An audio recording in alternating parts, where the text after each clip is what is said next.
dit, moi, ce que je veux dire ici, c'est que Noël Bollue confond un peu l'inefficacité et mauvaise tactique. Et là, c'est une erreur d'amateur. Et ça, il ne faut pas faire cette erreur-là. Maintenant, je vous éclaire.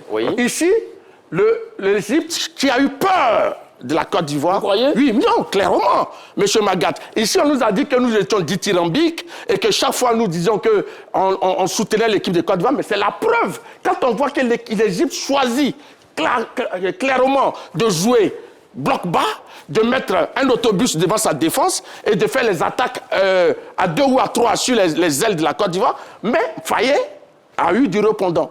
Tactiquement. Vous savez pourquoi? Quand une équipe joue bloc bas... Alors, Massal Gorou, je vais vous relancer là-dessus. Oui, quand une équipe joue bloc bas... que le sélectionneur ivoirien a eu du répondant tactique mais bien sûr, face à l'Égypte. Oui, bien sûr. En disposant ses joueurs de rester sur les côtés, sur la ligne pour étirer la défense. Et en faisant les prises à 3, l'Égypte a libéré un boulevard. Malheureusement, les milieux ivoiriens ne se sont pas engouffrés dans ce boulevard, ne se sont pas projetés. Mais ça, ce n'est pas la faute à l'entraîneur. L'entraîneur a mis le schéma, il ne lui revient pas de venir jouer à la place des joueurs qu'il a classés. Donc, maintenant, le problème est revenu aux personnes individuelles qui ont été alignées.